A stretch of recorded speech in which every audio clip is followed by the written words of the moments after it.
Welcome to episode 109 of the Ron and Brian podcast. I'm going to start out by sending one to the man sitting behind the Resolute desk.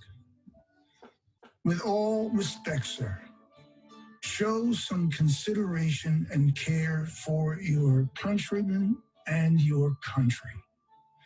Put on a fucking mask.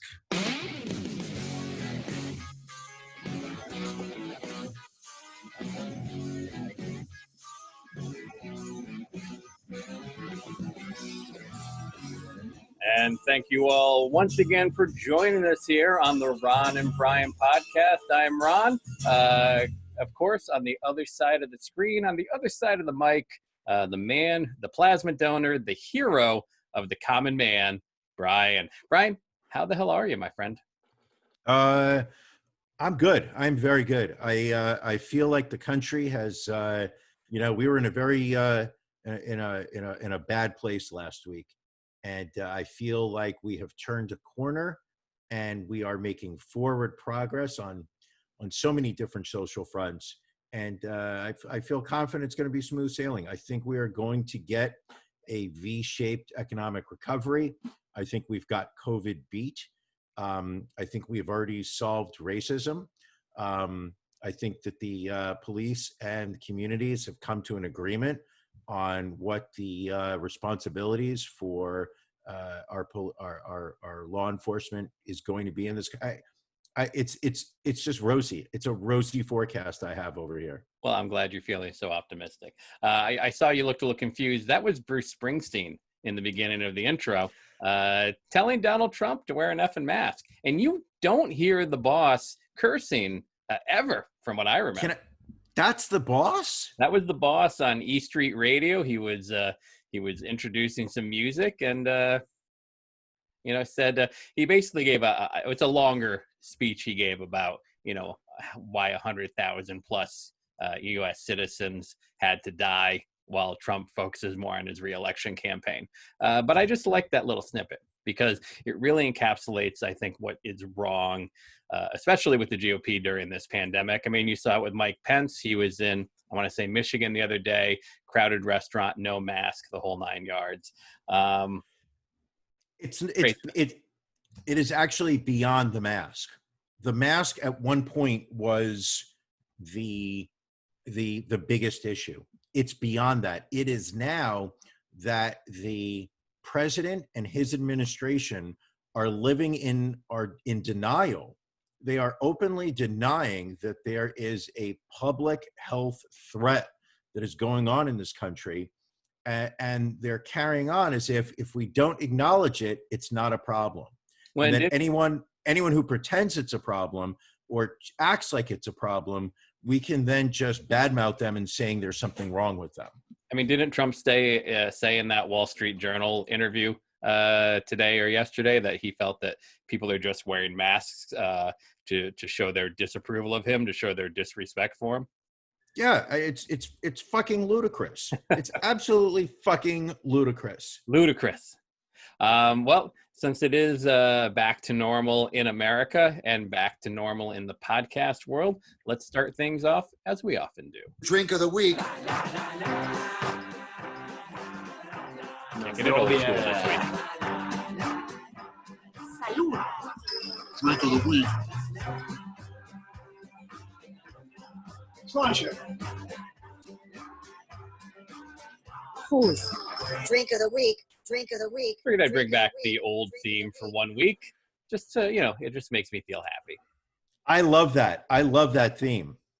What did you bring to drink this week, my friend? I brought something. It's an all natural beverage that is something that I think we've all had at least once in our life. I made it special. It's 2 parts hydrogen, 1 part oxygen. Ooh. Is it ice cold? So crisp, so crisp. That is actually water. We'll talk a little bit later why I'm drinking as much water. But in front of me right here, as you can see, is a local New York City beer. One of the things that I have decided to do as a result of the pandemic is support local businesses, support my local economy. So I reached out to the people at McKellar New York City Brewing, and they have a incredible German Pilsner, which is actually brewed with New York City water. I would describe it as I'd say it's a thoroughly local craft beer, clean and crisp with a distinct New York attitude. Nice. Well, McKellar is a legend in brewing circles, so I have to imagine that's pretty good right there. That is one fucking crisp pill. I will admit, and I know it is passé, it is frowned upon. People turn their nose on Pilsners now. I love a Pilsner. All right. Well, as I mentioned last week, we were going to get back into it with my official beer of the summer. This is a new release from our good friends at Broken Goblet. Lager King, their take on the whole Tiger King craze, I guess you could say. A blonde lager, checking in at 4.9%. I've already drank like half a case of these in the past week, but hold on. So good. Did you say you drank a half a case? This is the last can of my half a case. I still have your half a case protected in the fridge. So hopefully I don't drink that prior to seeing you again. Who is protecting the stable from the fox? I mean, you're really just counting on my self-control at the moment. I will say I did just get a bunch of beers from Levante Brewing in Westchester, so I'll probably be focusing on those. And I do have some crowlers from Broken Goblet to work through, so you may be in luck. Can you tell me exactly why the Lager King is your beer of the summer? So it's not too heavy, it's not too hoppy, it's very smooth. It's one of those beers that it reminds me of a Yingling, but with more flavor. Maybe a smoother taste. It's really one of those beers that you can just sit outside on a hot summer day, put down, 2, 3, 12 of them, and it's going to be a good time. I love it. All right. And hopefully I'll be able to break through the coronavirus ring around New York City and bring you some of these beers soon. We just got the go-ahead from Governor Mario Cuomo that New York City may now enter phase 2 in our reopening of the economy. That means we will be allowed this coming Monday outdoor dining. We will be allowed barbershops and hair salons. Okay. We will be offices are now allowed to reopen. And there's something else, and I don't remember what it is, which means it can't be as important as the other three. Sure. I am very interested to seeing how the rollout of outdoor dining is, along with how much the demand in New York City will be for outdoor dining. Because one of the things about New York is that it is almost considered passé for you to eat dinner at home. It is just, Manhattan is a dining out town. One of the things I like about it is the fact that there are just so many restaurants, which restaurants have survived, which ones have closed. Are we going to have a situation where you have to make an appointment, a reservation weeks in advance to be able to sit outside? Have people fled New York City and the demand's not going to be there? We'll find out this coming week. All right. We also received word down here in Philadelphia that Philadelphia apparently will get to move to the green zone on July 3rd. Coincidentally, just in time to capture those tourism dollars over the 4th of July weekend. What is, so you've got red, yellow, green. Correct. What are you still prohibited from doing once you've entered green? So with green, you still have limitations as to, like, you can do indoor dining, but at 50% capacity. Okay. You're still limited in the size of the gatherings you could attend. Like, I think the gathering size goes up to like 250, but we still couldn't have like a baseball game or a football game or a concert or anything like that. You Okay. still have to, the masks are still recommended. It's still recommended to follow the CDC guidelines. So again, we will see how Philadelphia responds, how the people around Philadelphia respond, if they're going to come back to the city for that. It'll be interesting to see. It's weird you put it that way, because it sounds like there's different activities that have different risk levels. In the sense that you can, and I wonder if there was some recent study performed where they ranked different outdoors activities that, in terms of how dangerous they were. I mean, perhaps there is. Yes, Oh. 4 public health experts in Michigan, Dr. Matthew Sims, Dr. Dennis Cunningham, not Richie, Dr. Mimi Emig, and Dr. Nasir Hussain, who was not involved in 9/11, got together and they put out a report on 36 different activities and attributed a ranking on a scale of 1 to 10, 1 being the safest, okay, 10 being the most dangerous. All right. And I was wondering if you would be willing to take a short quiz. I'll give it a shot. Okay. Now I'm going to give you the activity. I want you to tell me on a scale of 1 to 10 what you think the risk level is, and cut me off when you think this bit has died. Okay, fair enough. Okay. We're going to start off with something simple. Bars. Bars. I believe bars was actually up there. I believe bars was like a 6. Bars are a 9. All right. And the major reason for that is that alcohol affects people's judgment decision making, Don't you know? and will cause people to do things that they would not normally have done.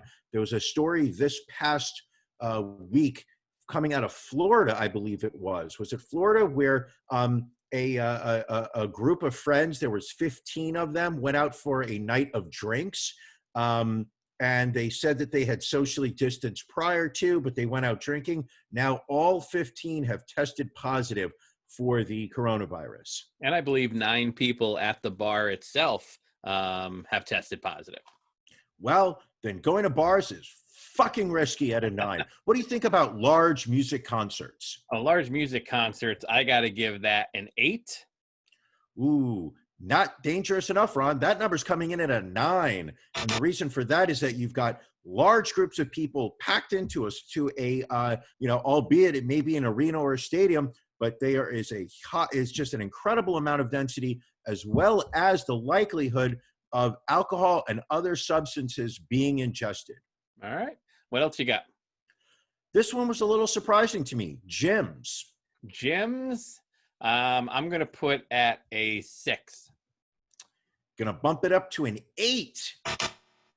And the reason for that is that people emit more respiratory secretions when working out, as they are usually breathing heavily. Well, that sounds. Also, they predict it will be difficult to do cardio while wearing a mask. That would be tough. I would agree. All right. Why don't we do one more? One more. I got 32 of these. 2 more. I'll give you 2 more. All right. Make them good. What about casinos? Casinos. All right. You've been going high. There's a lot of people at casinos. It's a lot of compressed air. I'm going with an 8 on casinos. Down. They're only giving it a 6. There is a lot more built-in social distancing to a casino layout, as there are pre-prescribed seating arrangements. People don't tend to pack in as closely at a casino as they would at a sporting event. I would disagree with you. Have you seen a craps table? People are literally on top of each other. But again, I'm not an expert, so I mean, I guess maybe the potential of social distancing is still there. Airplanes. Airplanes are an 8. 5. Wow. How is an airplane a 5?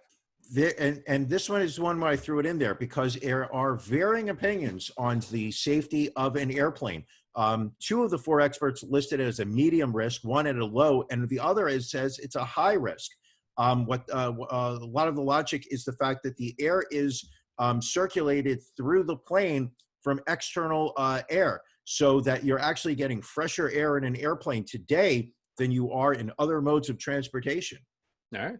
I guess, again, I will defer to the experts. There you go. And what is, if you had to pick, what was ranked the lowest? What was ranked the lowest? I assume Yes. staying at home.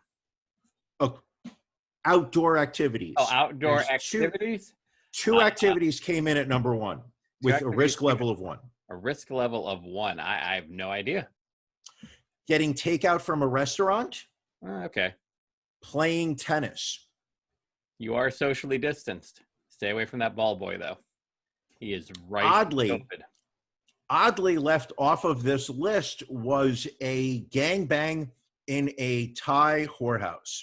I would say that would probably be high. That would be a 9, personally. Maybe even a 10. All depends. I've not heard what the coronavirus numbers are coming in from overseas, but we certainly are seeing case numbers increase in states that have not previously recorded the number of cases that they're having now. Well, maybe we'll share a link to that article so people can see what the risks of all these activities are and then make their own decisions how they want to proceed forward. That would be great. In the meantime, let's visit This Week in Racism. This week in racism.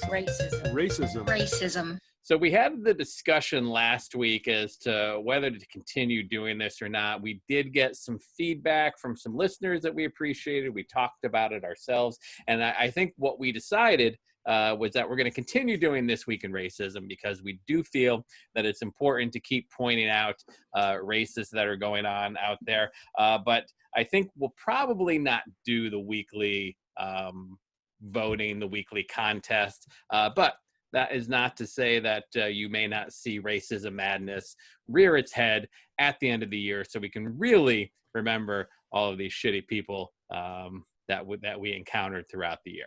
Was that what we agreed on, Brian? Is that something? Absolutely? Okay. I think what we agreed upon, and when I say we agreed, you informed me that this was going to be our policy, as you are the 51% shareholder. What you said to me was that we were going to strip out some of the lighthearted takes that we had on some of the racists in fear that somehow it would be misinterpreted by people out there as condoning terrible behavior. That our attempts had always been to shed light on awful people, and we wanted to make sure that our voices were heard in the manner that we wanted it to be, that these are truly awful and despicable people. Very well put. And as we unfortunately suspected, as the country starts to open back up, racism cases jumped as well as coronavirus cases. So what did we see this past week? Down in Knoxville, Tennessee, an employee at Knox Ridge Apartments has been placed on disciplinary leave after she was recorded on video blocking a group of Black residents from entering the complex's swimming pool area. Cheryl Eastman was caught on video telling the resident that, quote, "I know everyone who lives here," and, quote, "Bitch, you haven't even come in and done your paperwork, right?" This comes 1 week after an incoming student at University of Tennessee, Knoxville was seen on a video on social media using a racial slur. 2 of the stars of the reality show Vanderpump Rules were fired by Bravo TV for the racist way they treated the only Black co-star on the show. In 2018, Stassi Schroeder and Kristen Doubt tried to get castmate Faith Stowers arrested by falsely implicating her in a crime. Bravo also fired newer cast members Max Boyens and Brett Caprioni after oldest racist tweets of theirs surfaced. This was a big story in the last week. CrossFit's CEO and founder, Greg Glassman, retired after backlash from a tweet he made stating that racism was a public health issue, referring to it as Floyd-19. It was later learned that on a Zoom call the same day he made that tweet, he told gym owners, quote, "We're not mourning for George Floyd. I don't think me or any of my staff are." He went on to say, quote, "Can you tell me why I should mourn for him? Other than it's the white thing to do. Other than that, give me a reason." He also recounted unfounded conspiracy theories on the call that included speculation that Floyd was killed to silence him due to a purported baseless role in a criminal conspiracy involving counterfeit money. That's I don't know if that's racism or craziness or both. but there's a lot going on in that guy's head. Yeah, I would say so. Speaking of craziness, that's Shorewood, Wisconsin. Attorney Stephanie Rapkin was arrested for allegedly spitting on a black protester at a Black Lives Matter rally. And then again, when she was seen in a video shoving a college student that was writing protest messages in front of her house. As she was being arrested for the incident, she allegedly kicked a cop in the groin.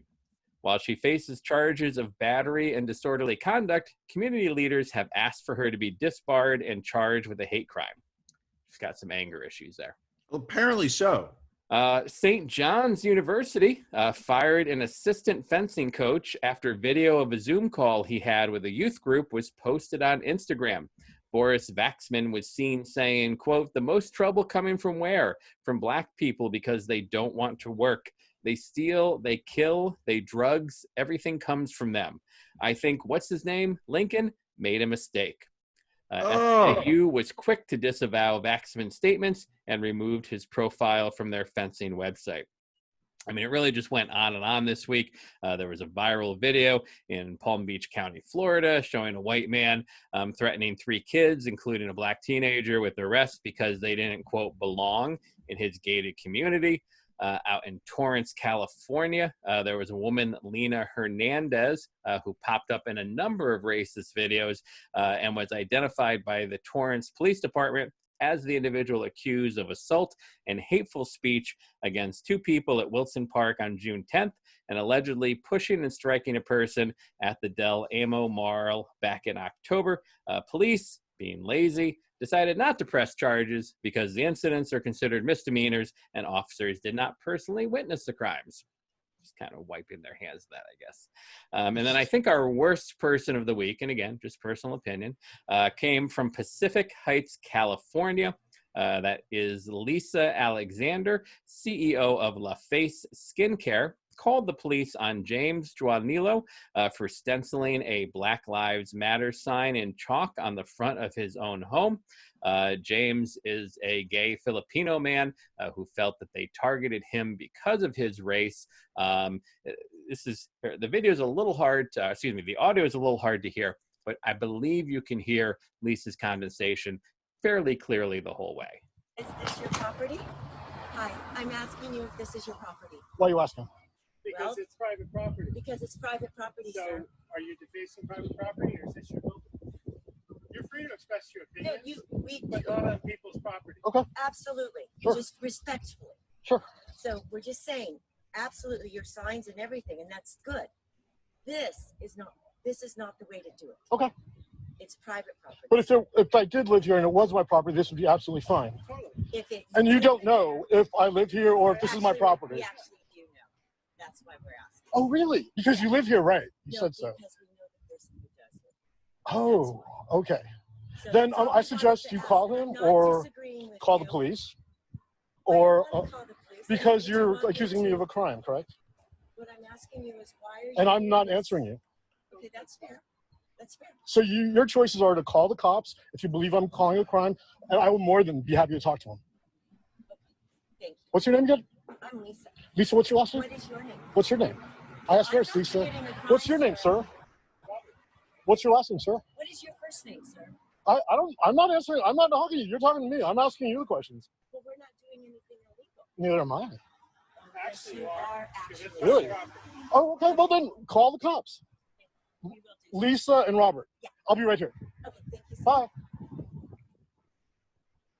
And that, people, is why Black Lives Matter. And Lisa did end up calling the cops, who just drove up and didn't even bother getting out of the car, apparently, because they know James, they know he owns the house. It was just basically a waste of their time. But since this video went viral, Birchbox, a makeup distribution service, posted on its Instagram that it was cutting ties with LaFace. LaFace took down its social media and its company website. In addition to that, Alexander's partner, Robert Larkins, who you hear in the background there, was fired from his job at wealth management firm Raymond James. What is LaFace in this story? She is the CEO of this company. I guess it's a cosmetics, skincare type company. Got it. So the woman is the head of some company. Correct. Got it. But just fuck the both of them. Just the condensation. It's so terrible. Listen, your message is fantastic, but this is not the way to do it. And we know who owns this house.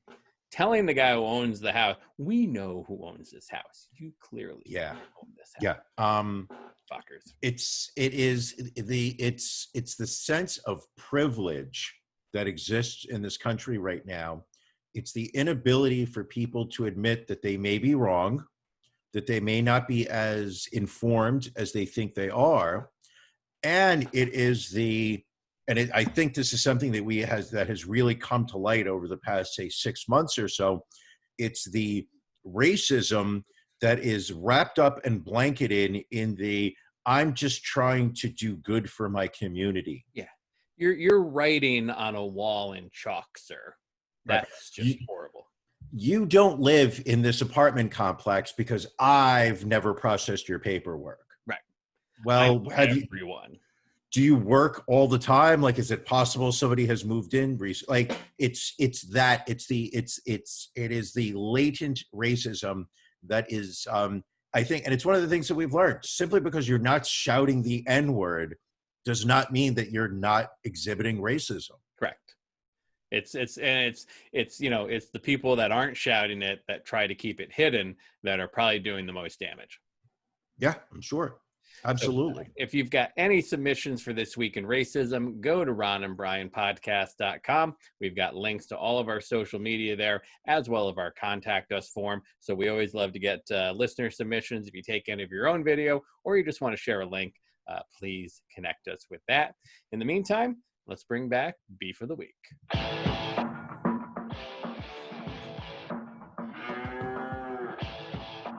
Ron and Brian's Beef of the Week.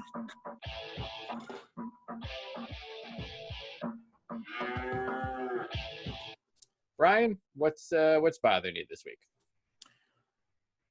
Residents of New York City that refuse to wear a mask outdoors. I don't even know that I need to expound upon that whatsoever. New York went through the worst American experience of Corona to date. And I don't mean the beer. I'm talking about the virus. It is the fact that I believe the most recent number I saw was that 29,000 New Yorkers, and not just New York City, throughout the state, but we know that, the Capital District area and the Finger Lakes area were not hit as bad, but 29,000 New Yorkers died from the coronavirus, literally in the past 4 months. And that it appears that we have climbed the mountain and we have walked significantly down that mountain.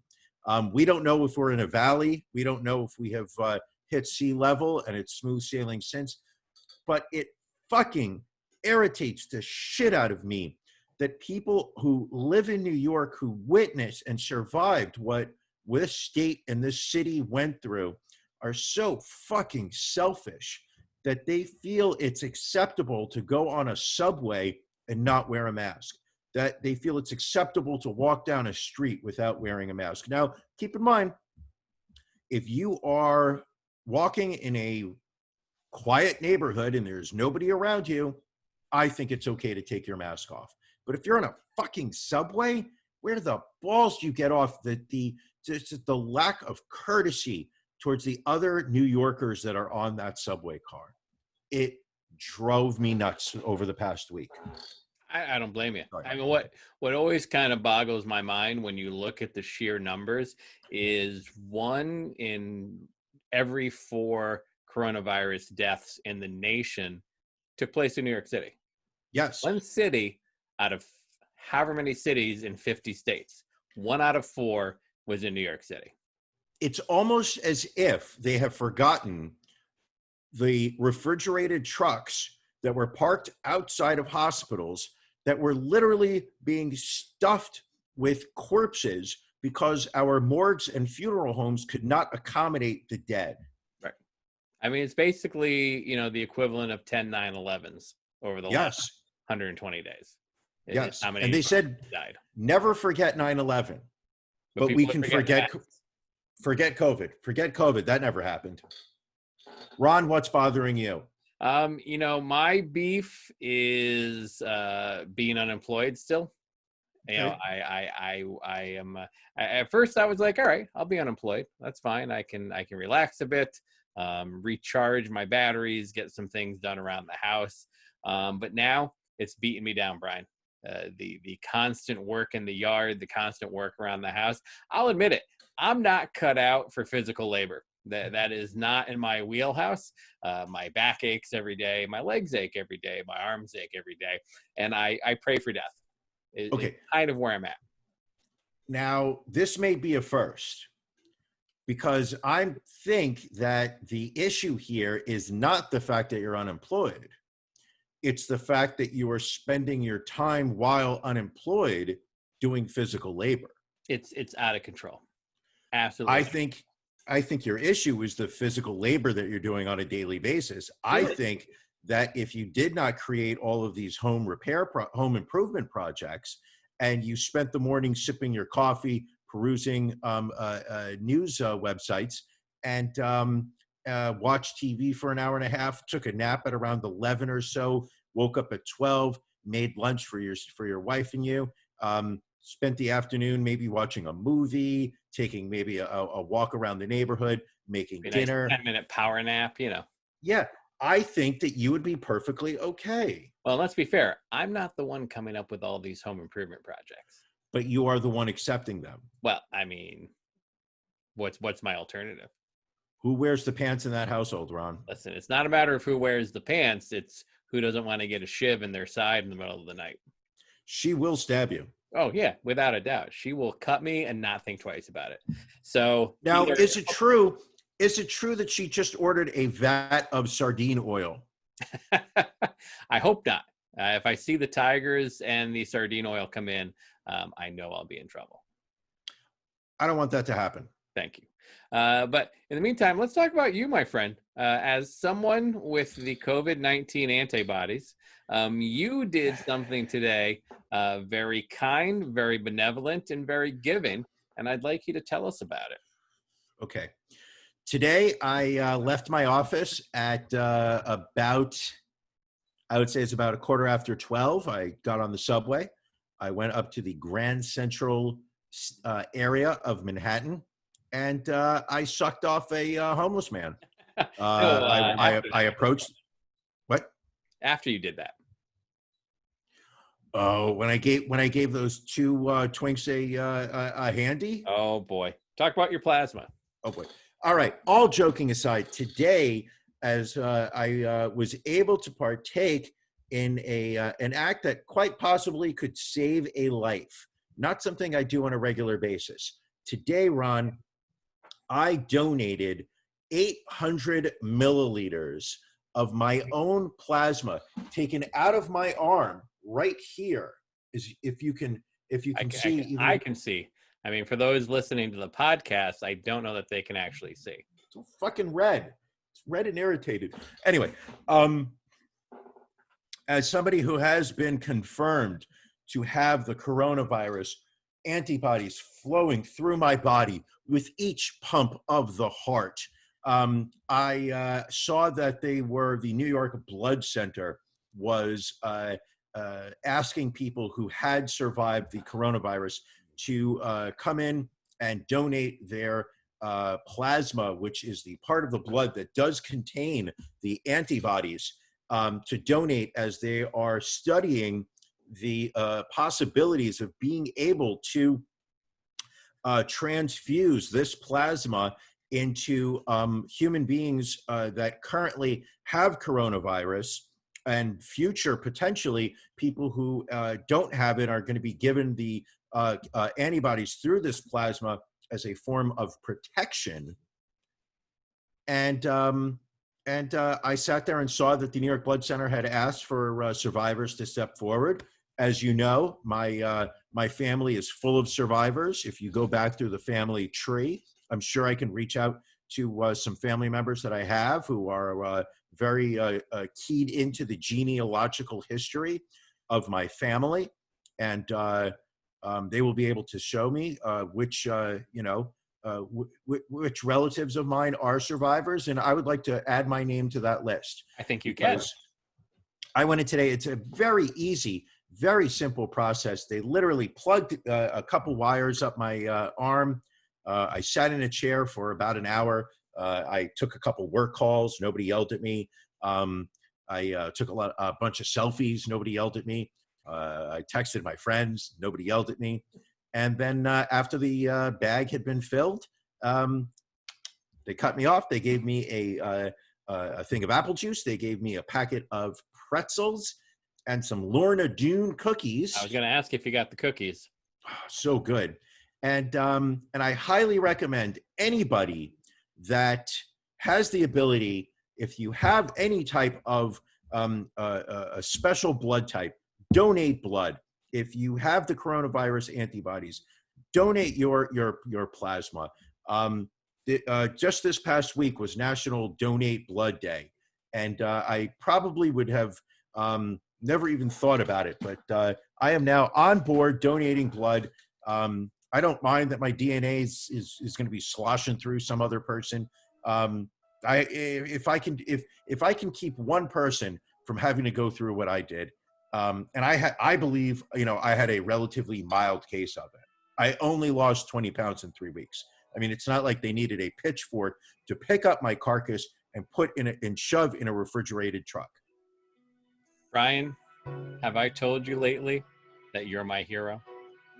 You are what I hope to be. I hope to be a survivor. I hope to be a plasma donator. And if you reach into your soul, Brian, you will know that Brian is the better person on this podcast. And then a hero. Oh, it's a little too early. Sorry. But yeah, I sincerely feel that you are a hero, that you are helping the fellow man, and God willing, that plasma donation will help someone down. I hope it helped. I hope it helped somebody. It would be great. It really would be great if the medical community can figure out a way to extract the antibodies from my plasma and transfuse it into another human being's body, which will accept it and prevent this person from getting ill. I will say that without mathematical certainty, I do feel less afraid of getting coronavirus right now. All right. Because I've had it. I cannot say for certain that I absolutely cannot get it again.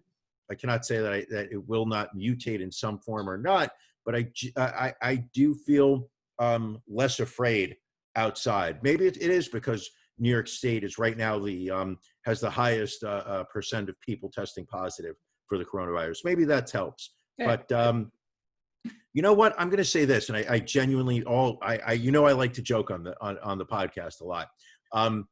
I've not led a life that I would normally consider generous towards other people.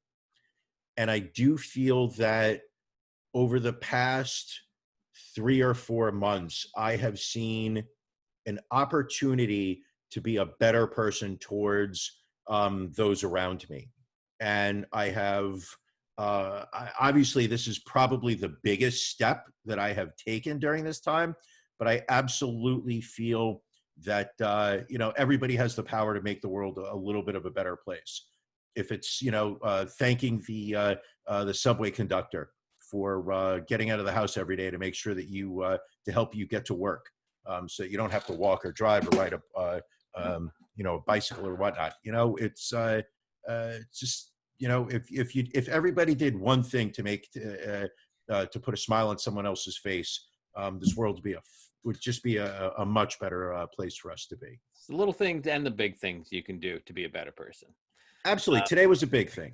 Someone who does not seem to have the ability to be a better person would be our president, Donald Trump, raising a lot of eyebrows, angering a lot of people for his initial plans to hold a rally in Tulsa, Oklahoma tomorrow, the anniversary of Juneteenth. Just very, I don't know what the word I'm looking for is, short-sighted. Now, this is the question that I have. Okay. And I don't mean to cut you off. No. But I know that Juneteenth is an important day in the history of the African American experience in this country. It is the day that commemorates Lincoln. And this is where you're not even in the ballpark.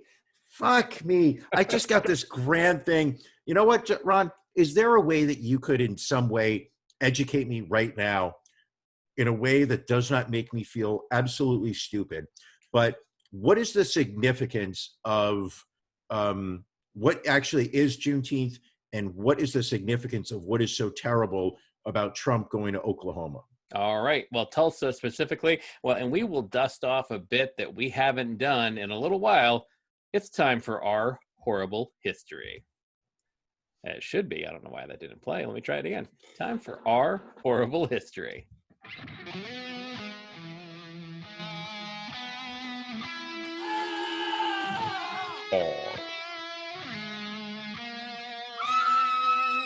Horrible history. Yes, we have quite the horrible history in this country. We haven't done a horrible history in a while, probably because everything in the present has been just ungodly horrible. So we're going to give you a twofer this time.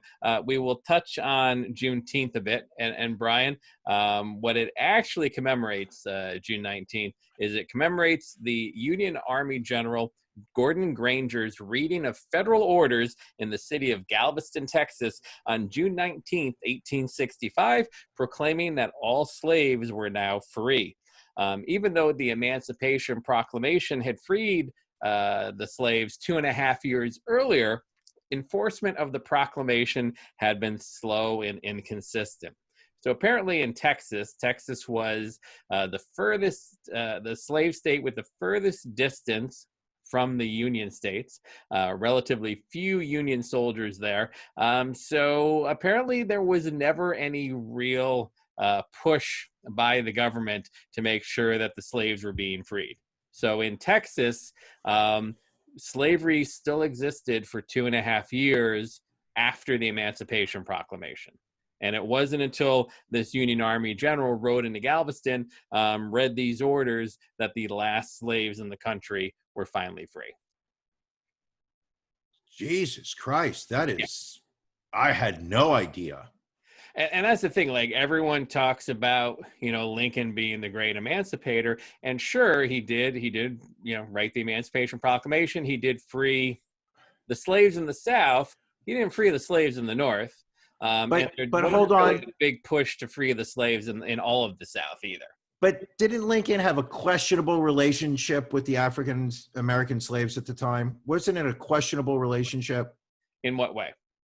No, isn't that what Trump said earlier this week in an interview? He was being interviewed by an African American reporter from Fox News, and Trump tried to sit there and say that he was better for African Americans than any other president in the history of the country, including Lincoln. And the woman came back, which, I mean, a gutsy call for someone who has abandoned their race and gender by accepting a job at Fox News. But she pushed back and said, well, Lincoln did free the slaves, at which point Trump said, yes, but, he overall, he had a questionable relationship with the blacks. And I was just like, what? Well, again, moron. He really is. Maybe the assassination, stopped his progress there, but there definitely did not seem to be a push after the Emancipation Proclamation to make sure that all slaves in the South were free. What is even more, to kind of get on a sidetrack a bit, what was even more infuriating about Trump is in that Wall Street Journal interview, he basically said, well, no one really understood what Juneteenth was. No one knew what it was until I started talking about it. Even though his own White House issued a proclamation every single year on Juneteenth for every year that he's been in the White House. But he literally said, well, I asked the people in my inner circle and none of them have ever heard about it. Well, yes, because you have an inner circle full of racists and white nationalists. So of course, like Stephen Miller is going to raise his hand and be like, actually, sir, let me educate you on Juneteenth. Yeah, it wasn't going to happen. No. So Juneteenth is one thing. But for the location selected to have been Tulsa, Oklahoma, took it to a new level because that was the location of the Tulsa Race Massacre back in 1921. So this took place on May 31st and June 1st when mobs of white residents attacked black residents and businesses of the Greenwood district in Tulsa, Oklahoma. The attack destroyed more than 35 square blocks of the district, which at the time was the wealthiest black community in the United States. It was known as Black Wall Street. It started on Memorial Day weekend when 19-year-old Dick Rowland, who was a black shoe shiner, was accused of assaulting Sarah Page, a 17-year-old white elevator operator. So apparently, Sarah worked in a place called the Drexel Building. The only place that black people could go to the bathroom downtown was a bathroom on the top floor of the Drexel Building. So Dick and Sarah would have known each other. And after everything was said and done, charges were never pressed. People felt that it was probably some sort of misunderstanding. There probably was no assault involved. But in the meantime, he is obviously arrested. After he was taken into custody, a large group of whites surrounded the courthouse where he was being held, leading to rumors that he had been lynched. This led to a group of the black population going to the courthouse, some of whom were armed. Shots were fired, and in that initial altercation, 12 people were killed, 10 white people and 2 blacks. As news of the death spread, white rioters began to rampage through the black neighborhood, killing people and burning and looting stores and businesses. The Oklahoma National Guard eventually managed to get control of the area by declaring martial law. But at the end of the 2 days, about 10,000 black people were left homeless, and property damage amounted to more than $1.5 million in real estate and $750,000 in personal property, which would equate to about $33 million today. The property was never recovered, nor were they compensated for it.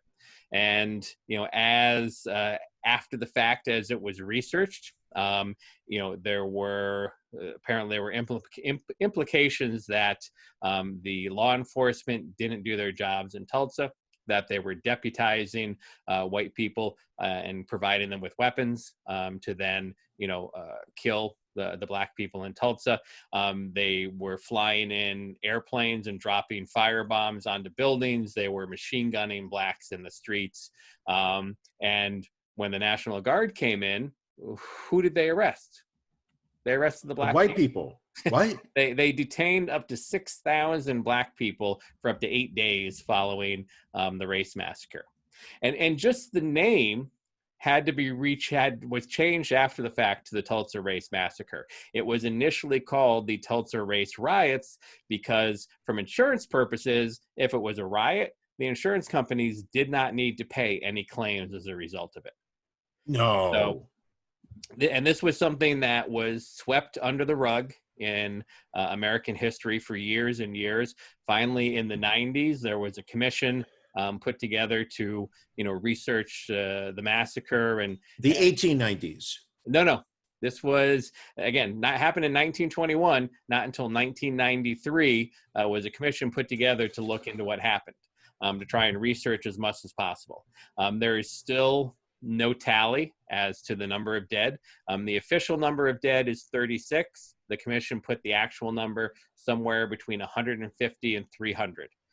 In 2 days. In 2 days. The bodies have not been recovered. They did try and searching for mass graves afterward, have not found it. So what this commission, after a number of years, I want to say 6 or 7 years, came back with some suggestions. A lot of it tied to reparations, saying if there are people still alive that were impacted by this massacre, they deserve reparations. If there are families that had people that were killed in this massacre or lost property, they deserve reparations. At the end of the day, what ended up happening is the governor of Oklahoma acknowledged the massacre. They put up a monument to the people that died, but no reparations were ever given to any family. And this was touched on. We played a audio clip last week of a woman who said, we tried to build it up, and you burned everything down. And Tulsa was specifically one of the areas that she mentioned. And it was an area that, because of the oil business, Native Americans and African Americans found substantial wealth for that time. And there was a group of poor white people, a lot of them Klan members. I think statistics said about 3,200 people in Tulsa were members of the Ku Klux Klan at that time. And they saw, they saw Native Americans, they saw African Americans with money, and they didn't like it. And they saw this as an opportunity to take everything they had. They took jewelry out of people's homes. Apparently, for years after this, Black women would be walking down the street, seeing white women wearing their family jewelry because from them. So again, for a man who, I'm not going to say he's the most racist president because we've had a few, but I would imagine we've had more. But he's definitely a racist. And so to hold an event on Juneteenth is one thing. To hold it in the location of the worst race-based hate crime and massacre in American history takes it to an entire another level. Can I ask you a question? Of course. You have been following the Trump administration from day one. So I would like to consider you an educated person in terms of what I'm about to ask. Okay. Do you think that this was intentionally selected in terms of date and location? Or do you think that it was a location and date that were picked without any sense of, let's check and make sure that this can't be, that this won't offend someone? I will say this. I do not believe that Donald Trump has any knowledge about what Juneteenth or the Tulsa race massacre was. Well, nobody had heard about it until he started talking about it. But I have to feel whoever in his administration put these plans together, it is too much of a coincidence. Okay. For these two things to converge in one event. Okay. I mean, just the fact that he is rushing back to do rallies while the pandemic is still going on. And then this is, one of the areas that they rush to do this in. I don't know. I don't think Trump did it intentionally because I don't think he's got that level of knowledge. He's not smart enough to plan that. But could a Stephen Miller have done this? Easily. There is. It's not tough to picture that. Okay. Yeah, I don't imagine that Donald Trump is opening up a map of America, putting his finger down and saying, "All right, here is where we're going to meet." And I don't think he's looking at his calendar and just winding his finger and boom, this is the day we're going with. I imagine somebody approaches him and says, "Hey, this is what we're thinking. This is our recommendation. Are you okay? Do you want to make any changes?" I imagine that's what's going on. But I can't, you know what? Maybe I can. It's just so sad to believe that this was intentionally done. And again, there is always the slight possibility that it wasn't. But it's real hard to picture. It's so slight. Out of all the days of the year and out of all the cities in the country, for those two things, like I said, for those two things to converge on that day in that city, Trump would have to be one of the unluckiest son of a bitches. He'd have to be the kind of guy that bankrupts a casino. Like, that's how unlucky he'd need to be. Or an airplane. Or a steak company. Or a university. Or bottled water. I mean, shit. Bottled water is easy money. We're saying he fucked up bottled water? Trump water? You don't remember Trump water? Trump wine? No. It almost feels like the only thing he did right was The Apprentice. I mean, it did get good ratings. The most wonderful ratings. The most wonderful ratings in all. Schwarzenegger couldn't get ratings as big as mine. They were huge. It's really depressing. Yes. I did not realize all those details. That's what I'm here for, just to depress you. Whether you like I don't understand how anyone cannot acknowledge that the African American community has had an awful experience in this country. And that's just one example. You know, Oh, I that's know. one example of many.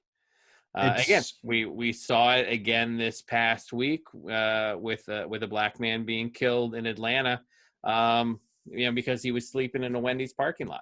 Rayshard Brooks. And again, you could argue, oh, he resisted arrest, he tried to run, he pointed a taser at him, blah blah blah. But how does it escalate to that point? When he's sleeping in a fucking fast food parking lot. And I think Trevor Noah kind of nailed it. It's like every single time there's an excuse. He shouldn't have been sleeping in a parking lot. He shouldn't have run. He shouldn't have been a kid in a park with a toy gun. He shouldn't have been sleeping in his own home. He shouldn't have been in his couch in his own home. The only thing that ties all these things together is the color of their skin. But it also is, if Trump, who really is just, the bringer of Americans. He's a unifier. He's a great unifier. His comment about the Atlanta shooting was, you cannot resist. You can't resist the police. That if you resist the police, you get anything that's coming towards you. And what is so frightening with that mindset is that it basically allows the law enforcement at that moment to be judge, jury, and executioner. Yeah. Is the fact that you're basically saying that if a person resists arrest, then therefore we are opening the book that the police officer or sheriff or highway patrol or whatever the law enforcement agency is, that if somebody resists arrest, there is absolutely no level of force that is unjustified. And one of the things, one of the things that you turned me on to this past week was the John Oliver show. Yes. And I went back, watched this most recent episode where they talked about facial recognition. I went back 1 week before, a little disappointed he didn't turn me onto that episode because that was the episode where he basically talked about the police. Oh yeah. Which I thought, broke it down. Nailed it, which was that we have basically not only militarized police, but we have trained them to view the general population as the opposition. We have trained them that we have an expectation of them to be comfortable killing people, that we have almost removed from the situation the likelihood of a de-escalation of the situation, that we have trained cops to mirror and escalate regardless of the situation. And then he wraps that whole story up with a nice, in a nice bow by pointing out that we have put so many different social services that we used to fund have now fallen under the police umbrella in terms of what our expectations are of police. And we have not trained them on how to handle those situations. Right. So you've got a mentally ill person walking the streets, and who do you call when you see that? Well, you can't call a mental hospital. They don't exist anymore. You can't call a counselor because that's not what you're supposed to do. You're supposed to call the police. And what do the police do? Police show up and deal with criminals. Right. So they assume this mentally ill person is a criminal, and it is their job to ensure that that person is not a threat to greater society. But they don't know how to approach this person and speak to them in a manner which can somewhat lower the threat that this person poses. Well, and it doesn't mean one of the officers involved had been in a de-escalation seminar not 2 months ago. Right. So you can't even say it's training. But it's not training. It's a couple of, how long of a seminar is it? It was a 9-hour seminar. So that's 2 days. But regardless of the fact that he was trained just 2 months ago on how to de-escalate the system, and it doesn't need to be two armed men going to deal with a guy sleep in a car. And as it turns out, apparently he was on probation. A DUI would have sent him back to jail. So he doesn't drive drunk. He goes to sleep in a parking lot. It was his only crime. Well, he was driving drunk when he got in the car. He drove the car to Wendy's. He drove the car to Wendy's, but he at least was like, all right, I shouldn't be doing this. Like there was a cognitive thought to be like, all right, I'm fucking up right now. But regardless, there has to be a death sentence. There's got to be a way to approach that situation and provide alternatives that do not end up with this man getting shot. Right. How tough would it be for someone, well, let's say it's a social worker, a medical professional, whatever, to have gone, made sure he was okay, and say, all right, why don't we get you an Uber home? You can come back and get your car tomorrow. And How many times has that happened? How many times has that happened in white neighborhoods? Yeah. Hell, cops used to drive white folks home when they were driving drunk. I remember that back in the 80s. You know, they drove you home? I mean, not me, but I'm just saying I know of people. And this is where the whole concept of defunding the police comes in. It's right. That we are spending so much money on these huge police departments, militarizing them, giving them, but they're handling things that they don't need to handle. You know, right. If you've got a cat stuck in a tree, you call the police. If you've got a lost dog, if you've got, whatever. There is a plethora of things that we call the police. Someone's drawing in chalk on a wall. Do the cops need to handle that? No. Cops need to handle, major crimes. That's crimes, yes.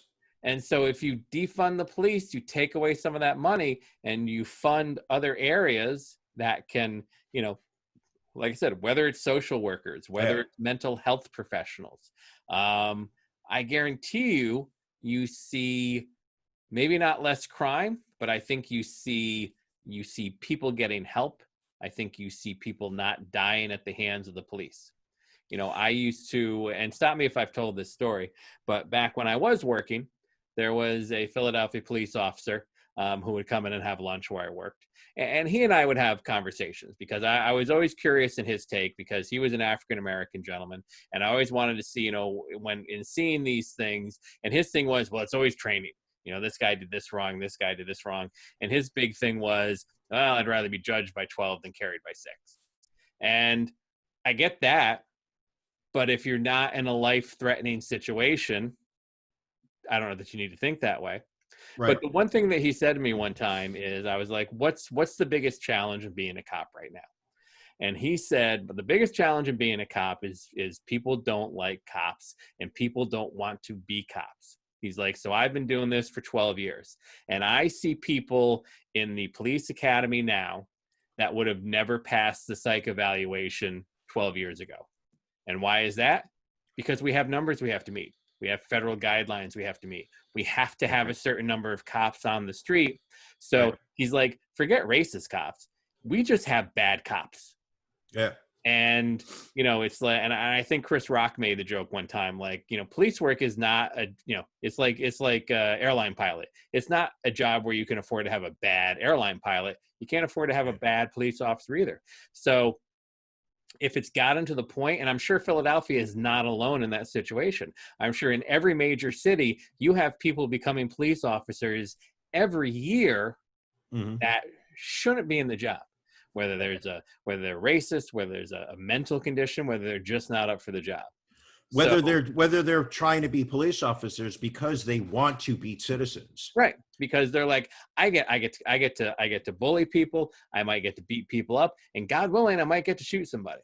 Yes. So if you are at that point where police are just putting anybody on the job because they have to have a certain number of bodies on the street, then defunding them makes even more sense, because then you are shrinking the police departments down to the size where it is people who should actually be cops are out there. Right. And then you're putting all of these fringe tasks that the cops don't need to be doing. You're putting them into other areas. You're filling other jobs, and you are hopefully providing better service for your citizens and keeping your citizens from being killed. The other thing, and I think this was New York, was the police unions. They are such a strong, powerful block that in other professions, if you fuck up, you are held accountable for your actions. Right. But the police unions are probably the strongest union in this country, in the sense that if you have screwed up on your job, obviously the stakes are so much higher for a police officer. I don't think I could handle those stakes. You know, I don't think that I could knock on a door not knowing what's going on the inside of that door. You know, but it's the fact that there is absolutely a zero tolerance in terms of acceptance of wrongdoing by their members when the police union is confronted by any type of accusation of wrongdoing. Well, the police, they vehemently, immediately, like take Atlanta, for instance. Mm-hmm. These two officers were charged. One was charged for murder. The other was charged kind of as an accessory. When you see me do this with my hands and I become silent, it's usually the cue for you to come in with some facts. But immediately, like the next shift after the announcement of these charges yesterday, the percentage of Atlanta police officers calling out sick, frightening. It's that blue flu that they always talk about. We saw it in Buffalo when the officers were charged for breaking a guy's skull. 57 police 75, yeah. Resigned from their emergency squad. It is this attitude of, we can do no wrong, and if we do wrong, we will absolutely refuse to admit that we did wrong. And then, and this is something that that union chief in his speech, I think it was New York, they turn around and play the victim. Yeah. They try to control the dialogue so that they're the victims. You know, he was standing there screaming, "You have to stop treating us like animals, and show us respect, and this will all get." It's like, but do you understand that at some point you did wrong? Yeah. And your utter refusal to acknowledge you did wrong is one of the areas where this whole dialogue goes to shit, because it's hard to sit there and try to find common ground with someone that you're having a disagreement with when they're standing there saying, "I've done nothing wrong. Yeah, I'm guiltless here." And what's interesting is in New York City, after the Eric Garner death, when again, there was a chance that the officers were going to be charged, like the union basically was like, well, it'd be a shame if, we had to pull back from our duties because we don't feel we can do our duties. And that's exactly what they did. They, for a period of about 7 or 8 months, they did what they call work to rule, which is only the most necessary duties. They didn't prosecute any low-level crimes, narcotics, things of that nature. But they got paid fully, correct? They got paid fully, but what was interesting is when researchers went back and took a look at that, yes, obviously minor crimes dropped because they weren't really being, sought out. They weren't, the police weren't doing anything. But major crimes dropped anywhere from 3 to 6% during the same time.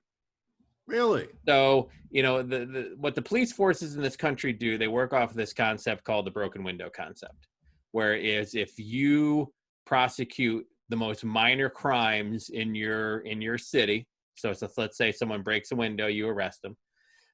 If you prosecute the most minor crimes, then that will prevent the major crimes from happening, because people see how tough you are in minor crimes. So if someone's like, well, if I can get arrested for breaking a window, I'm not going to rob a bank. Okay. But New York City showed the exact opposite.